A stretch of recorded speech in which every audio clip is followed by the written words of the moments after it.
അടുത്ത കാലത്തായിട്ട് നമ്മളൊക്കെ പൊതുവേ വാട്സപ്പിലായാലും ഫേസ്ബുക്കിലായാലും പത്രമാധ്യമങ്ങളായി അറിയുന്ന കാര്യമാണ് അറ്റാക്ക് വന്ന് മരിച്ചു യുവാക്കൾ കൂടുതലായിട്ട്. ഇതിൻ്റെ ഏറ്റവും പ്രധാനപ്പെട്ട ഒരു വില്ലൻ ഹാർട്ട് അറ്റാക്കിൻ്റെത് BP ആണ്. BP പൊതുവെ അറിയപ്പെടുന്നത് സൈലൻറ്റ് കില്ലർ എന്നാണ്. കാരണം മറ്റുള്ള അസുഖങ്ങൾ കമ്പയർ ചെയ്യുമ്പോൾ 40% ഓഫ് ഹാർട്ട് അറ്റാക്കിൻ്റെ കാരണക്കാരനാണ് BP. ഇന്ന് നമുക്ക് എന്താണ് BP എന്നും എന്തൊക്കെയാണ് അതിൻ്റെ കോംപ്ലിക്കേഷൻസ് എന്നും അത് എങ്ങനെയാണ് കൺട്രോൾ ചെയ്യുക എന്നുള്ളതും വിശദമായിട്ടൊന്ന് പരിശോധിക്കാം.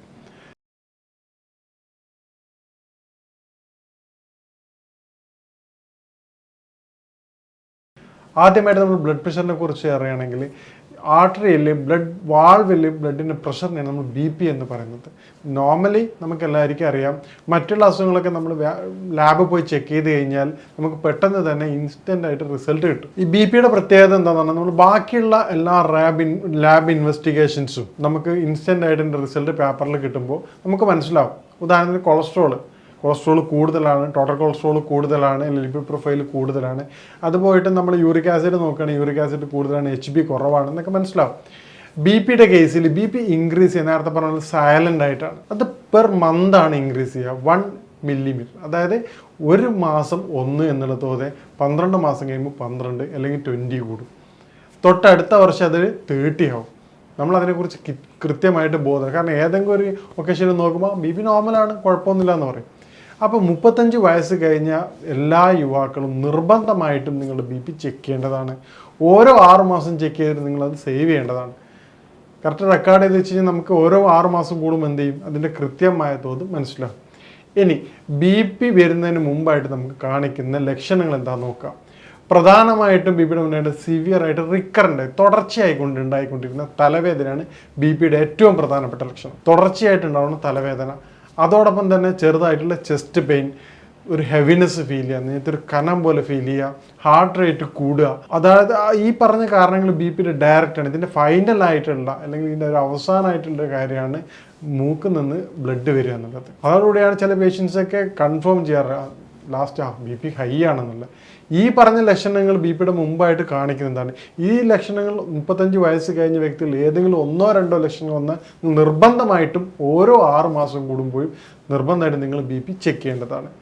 ഇനി എന്തൊക്കെ കാരണങ്ങൾ കൊണ്ടാണ് BP വർദ്ധിക്കാൻ നമുക്ക് നോക്കാം. ഇതിൻ്റെ ഏറ്റവും പ്രധാനപ്പെട്ട നമ്മൾ പൊതുവെ പറയണത് പോലെ നമ്മുടെ സെഡൻറ്ററി ലൈഫ് സ്റ്റൈൽ തന്നെയാണ്. ഇന്ന് പ്രവാസികളിൽ കണ്ടുവരുന്ന ഏറ്റവും വലിയ പ്രശ്നം അതാണ്. കാരണം നമ്മുടെ ഫുഡ് അവിടെ ഉറക്കം കുറവാണ്, അതുപോലെ ഹൈ കലോറിക് ഫുഡാണ്. ഇപ്പോൾ പുറത്തുനിന്ന് കഴിക്കുന്ന ഭക്ഷണങ്ങളായാലും അതുപോലെ മാനസികമായിട്ടുള്ള സൈക്കോളജിക്കൽ സ്ട്രെസ്സും, ഇപ്പോൾ ഫാമിലി അംഗമായിട്ട് മറ്റ് പല കാരണങ്ങളും ഒറ്റപ്പെടുന്ന ഒരവസ്ഥ. നാട്ടിലാണ് ഫ്രണ്ട്സ് സർക്കിളും ഒക്കെ ഉണ്ടാവും, അവിടെ ആകുമ്പോൾ ഒറ്റപ്പെടുന്ന അവസ്ഥ ഇന്ന് യുവാക്കളിൽ വളരെയധികം കണ്ടുവരുന്നുണ്ട്.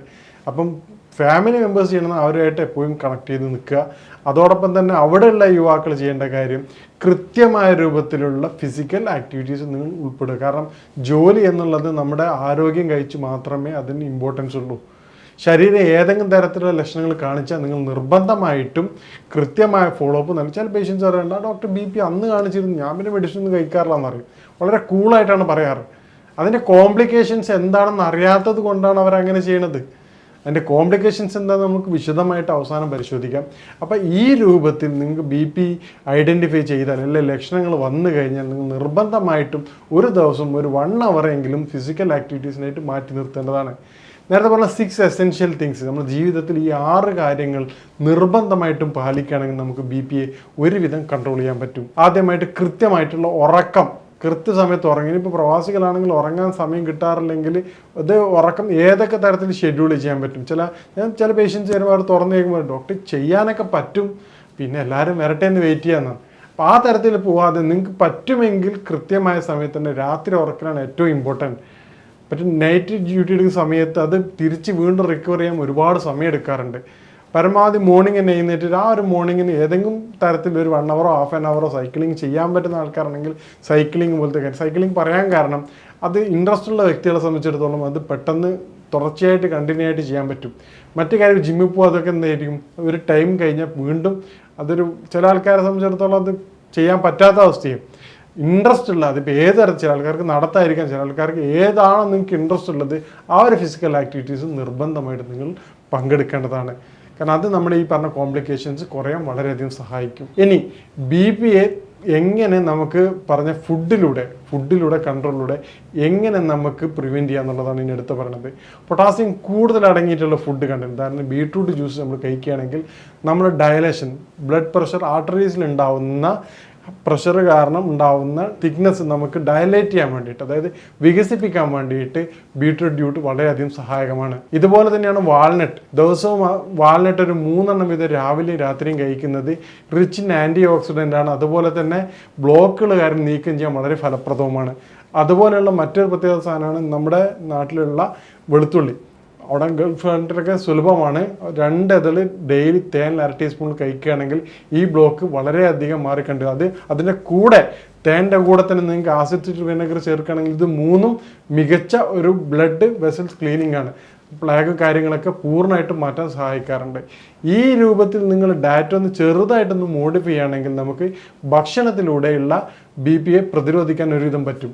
ഇനി ഡയറക്റ്റ് എല്ലാവരും BP വന്നതിന് ചെയ്യുന്ന പ്രധാനപ്പെട്ടവരുടെ എന്താണ്, ഉപ്പ് ഒഴിവാക്കുക എന്നുള്ളതാണ്. ഉപ്പിനേക്കാൾ ഉപരി ഇൻഡയറക്റ്റ് ആയിട്ടുള്ള സാൾട്ടുകളുണ്ട്. ഉദാഹരണത്തിന് പപ്പടത്തിലുണ്ട്, അച്ചാറിലുണ്ട്, അതുപോലെ ഏറ്റവും കൂടുതൽ നമ്മൾ അറിയാതിരുന്ന പ്രോസസ്ഡ് മീറ്റിലാണ്. കാരണം പ്രോസസ്ഡ് മീറ്റിലുള്ള കെമിക്കൽസിൽ ഉപ്പ് ധാരാളം, കാരണം അത് കേട് കൂടാതിരിക്കാൻ വേണ്ടിയിട്ട് കൂടുതലായിട്ട് ഉപയോഗിക്കുന്നുണ്ട്. അപ്പോൾ പ്രവാസികളിലൊക്കെ ഈ സാൾട്ടഡ് ആയിട്ടുള്ള ഐറ്റംസ് പരമാവധി ഒഴിവാക്കാൻ വേണ്ടി ശ്രമിക്കേണ്ടതാണ്. ഇനി BP-യുടെ കോംപ്ലിക്കേഷൻസ് നമ്മൾ പരിശോധിക്കുകയാണെങ്കിൽ ഏറ്റവും പ്രധാനമായിട്ടുള്ളത് ബ്ലഡ് വെസൽസിൻ്റെ ഹാർഡിങ്, അതായത് ബ്ലഡ് പ്രഷറിൻ്റെ വലുപ്പം അത് ചെറുതാക്കാണ്. ഇതിലൂടെ ശരീരത്തിൻ്റെ ഓർഗൻസിലേക്ക്, കൃത്യമായ അവയവങ്ങളിലേക്ക് കൃത്യമായ ബ്ലഡ് സർക്കുലേഷൻ ലഭിക്കാതെ വരും. ഇതാണ് BP-യുടെ ഏറ്റവും പ്രധാനപ്പെട്ട കോംപ്ലിക്കേഷൻസ്. ഇത് നമ്മുടെ കാർഡിയോവാസ്കുലർ സിസ്റ്റത്തിന്, ഹാർട്ട് ഡിസീസിന് കാരണമാവും. ഇതേ മെത്തേഡ് തന്നെ നമ്മുടെ റീനൽ ഫെയിലറിന് കാരണമാവും. ഇതേ പ്രയാസം തന്നെ കണ്ണിൻ്റെ നെർവസ് സപ്ലൈൻ്റെ, കണ്ണിനുള്ള വിഷ്വൽ ഡിഫിക്കൽറ്റി കാരണമാവും. ഇതാണ് BP-യുടെ ഏറ്റവും പ്രധാനപ്പെട്ട കോംപ്ലിക്കേഷൻസ്. ഇതിന് സ്റ്റേജസ് നോക്കുകയാണെങ്കിൽ വ്യത്യസ്തമായ തരത്തിലാണ് അത് എഫക്റ്റ് ചെയ്യണത്.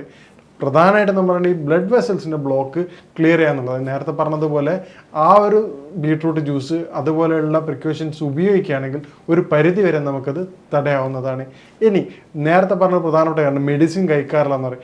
BP-ക്ക് നിങ്ങൾ കൃത്യമായ മെഡിസിൻ കഴിക്കാറില്ല എങ്കിൽ അത് വളരെ പെട്ടെന്ന് തന്നെ കോംപ്ലിക്കേറ്റഡ് ആവുകയും ഈ പറഞ്ഞ സഡൻ ഡെത്തിന് പോലും, അല്ലെ കാർഡിയാക് അറ്റാക്കിന് പോലും കാരണമാവാറുണ്ട്. മറ്റ് അസുഖം പോലെയല്ല, BP-യുടെ മരുന്ന് നിങ്ങൾ തുടർച്ചയായിട്ട് കഴിക്കേണ്ടതാണ്. അതുപോലെ തന്നെ നമ്മൾ കൃത്യമായ രൂപത്തിൽ BP മോണിറ്റർ ചെയ്യേണ്ടതാണ്. നമുക്കിപ്പോൾ ഇന്ന് മാർക്കറ്റിൽ പലതരത്തിലുള്ള BP അപ്പാരറ്റസ് അവൈലബിൾ ആണ്. നമുക്ക് സെൽഫായിട്ട് തന്നെ നോക്കാം. പ്രവാസികളാണെങ്കിൽ നിങ്ങൾക്ക് നിർബന്ധമായിട്ട് വാങ്ങി വെച്ച് ചില പേഷ്യൻസ് വരാറുണ്ട്, ഡോക്ടറെ നിങ്ങളടുത്ത് ടെസ്റ്റ് ചെയ്യുന്ന സമയത്ത് BP നോർമലാണ്, മറ്റു പല ആവശ്യത്തിന് പുറത്ത് ടെസ്റ്റ് ചെയ്തപ്പോൾ ഹൈ ആണ്. കാരണം ആ പേഷ്യൻറ്റ് തുടർച്ചയായിട്ട് വരുന്നതുകൊണ്ട് നമ്മളൊരു നല്ല അറ്റ്മോസ്ഫിയർ ആയിരിക്കും, പേഷ്യൻറ്റും ഞാനും തമ്മിലുള്ള ഒരു റിലേഷൻ അങ്ങനെയായിരിക്കും. പക്ഷേ പുറത്ത് പോകുമ്പോൾ ചിലപ്പോൾ അവർക്ക് ടെൻഷൻ ആയിരിക്കും, BP ഉണ്ടോ ഡോക്ടർ, എന്താണ് ഇങ്ങനെ നോക്കണം എന്നുള്ളത്. അപ്പോൾ അത് നിങ്ങൾ വീട്ടിൽ നിന്ന് ടെസ്റ്റ് ചെയ്യുന്ന സമയത്ത് നോർമലും പുറത്ത് പോയിട്ട് ടെസ്റ്റ് ചെയ്യുന്ന സമയത്ത് അബ്നോർമൽ ആയിരിക്കും. അപ്പോൾ ആ ഒരു തരത്തിൽ ടെൻഷനുള്ള പേഷ്യൻ്റ് ആണെങ്കിൽ നിങ്ങൾക്ക് BP അപ്പാരറ്റസ് വീട്ടിൽ വാങ്ങുകയും വീട്ടിൽ തന്നെ കൃത്യമായ മോണിറ്ററിങ് നടത്തുകയും ചെയ്യേണ്ടതാണ്. BP നോക്കുമ്പോൾ പ്രധാനമായിട്ട് ശ്രദ്ധിക്കേണ്ട 5 കാര്യങ്ങളുണ്ട്. ഉറങ്ങി എഴുന്നേറ്റ ഉടനെ നിങ്ങൾ യാതൊരു കാരണവശാലും BP നോക്കാൻ പാടില്ല. ആ സമയത്ത് BP ലോ ആയിരിക്കും. BP നോക്കണതിന് മുമ്പ് സ്റ്റെയർ കയറി ഇറങ്ങുക, കുറച്ചൊന്ന് നടന്നതിന് ശേഷം BP പെട്ടെന്ന് നോക്കാൻ പാടില്ല. ഒരു 10 മിനിറ്റ്സ് എങ്കിലും വെയിറ്റ് ചെയ്തതിന് ശേഷം മാത്രമേ BP നോക്കാൻ പാടുള്ളൂ. ഒരു പ്രാവശ്യം നോക്കിയതിന് ശേഷം സംശയമുള്ള, ഇപ്പം നല്ല വേരിയേഷൻ കാണും, നമ്മൾ ഉപയോഗിക്കുന്നത് അപ്പാരറ്റസ് ഡിജിറ്റലാണ്, നല്ല വേരിയേഷൻ കാണുന്നുണ്ടെങ്കിൽ നിങ്ങൾ എന്ത് ചെയ്യണം, തുടർച്ചയായിട്ട് 1-2 പ്രാവശ്യം നിങ്ങൾ ചെക്ക് ചെയ്യേണ്ടതാണ്. എന്നിട്ട് കറക്റ്റ് റിസൾട്ടാണ് വരുന്നതെങ്കിൽ കുഴപ്പമില്ല. ഡെയിലി BP ചെക്ക് ചെയ്യുക, നിങ്ങളതല്ല മറ്റുള്ള ആൾക്കാരത് ഡെയിലി ചെക്ക് ചെയ്യുക. അതോടൊപ്പം തന്നെ നമ്മുടെ ഈ പറഞ്ഞ സ്മോക്ക് ചെയ്തതിന് ശേഷം ഒരു 1 അവർ കഴിയുന്നതിന് മുമ്പ് പോയി BP ചെക്ക് ചെയ്യാൻ പാടില്ല. BP എന്തായാലും റൈസ് ആയിരിക്കും. അതുപോലെ ആൽക്കഹോൾ ഉപയോഗിച്ച സമയത്ത് മറ്റു പല കാര്യങ്ങളും നോർമലി എല്ലാത്ത, ഇപ്പം ഭക്ഷണം കഴിച്ച് ഉടനെ പോയിട്ട് BP ചെക്ക് ചെയ്ത് കഴിഞ്ഞാൽ അത് അബ്നോർമലായിരിക്കും. ഈ കാര്യങ്ങൾ മനസ്സിലാക്കിക്കൊണ്ട് നിങ്ങൾ വീട്ടിൽ നിന്ന് തന്നെ BP ടെസ്റ്റ് ചെയ്യുകയാണെങ്കിൽ നിങ്ങൾക്ക് കൃത്യമായ ഫലം നിങ്ങൾക്ക് ലഭിക്കും. ഇത് പറയാനുള്ള കാരണം, നിങ്ങൾ ഈ നേരത്തെ പറഞ്ഞ ഒരു ടെൻഷനുള്ള പേഷ്യൻറ്റിനോടാണ് ഞാനിത് പറയാൻ കാരണം. നിങ്ങൾക്ക് BP ഉള്ള ആൾക്കാർക്ക് BP അപ്പാരറ്റസ് വാങ്ങിയിട്ട് ചെക്ക് ചെയ്യുന്നത് വളരെ ഫലപ്രദമാണ്. ഇനി നേരത്തെ പറഞ്ഞതുപോലെ ഡയറ്റിൽ നിർബന്ധമായിട്ടും ഉൾപ്പെടുത്തേണ്ട 3 കാര്യങ്ങളാണെന്ന് ബീട്രൂട്ട് ജ്യൂസ് നിർബന്ധമായിട്ടും കുടിക്കുക. പൊട്ടാസ്യം റിച്ച് കണ്ടന്റ്, അതായത് പൊട്ടാസ്യം കൂടുതലായിട്ടുള്ള വെജിറ്റബിൾസ് ആയാലും ഫുഡ് ഐറ്റംസ് ആയാലും അത് BP-യെ കൺട്രോൾ ചെയ്യുന്നത് വളരെയധികം സഹായിക്കുന്നുണ്ട്. അതിൻ്റെ കാരണം എന്താ, നേരത്തെ നമ്മൾ പറഞ്ഞ BP-യുടെ ഏറ്റവും കോംപ്ലിക്കേഷൻ ആയിട്ട് പറഞ്ഞത് അതിൻ്റെ ബ്ലഡ് വെസൽസ് ചുരുങ്ങുന്ന പ്രശ്നമാണ്. പൊട്ടാസ്യത്തിൻ്റെ ഏറ്റവും വലിയ ഫലം എന്താണെന്ന് പറഞ്ഞു കഴിഞ്ഞാൽ അത് ആ ബ്ലഡ് വെസൽസ് ചുരുങ്ങിയ ബ്ലഡ് ഡയലേറ്റ് ചെയ്യാൻ സഹായിക്കാറുണ്ട്. ഇതാണ് പൊട്ടാസ്യം റിച്ച് ഫുഡ് BP പേഷ്യൻസിനോട് റെക്കമെൻഡ് ചെയ്യാനുള്ള ഏറ്റവും പ്രധാനപ്പെട്ട കാരണം. ഇനി BP ആയിട്ട് ബന്ധപ്പെട്ടിട്ടുള്ള കാര്യങ്ങൾക്ക് അതുപോലെ ഇതുമായിട്ട് ബന്ധപ്പെട്ട എല്ലാ സംശയവും കാര്യങ്ങളും നിങ്ങൾക്ക് ബന്ധപ്പെടാവുന്നതാണ്. ഇനി മറ്റൊരു വിഷയമായിട്ട് കാണാം.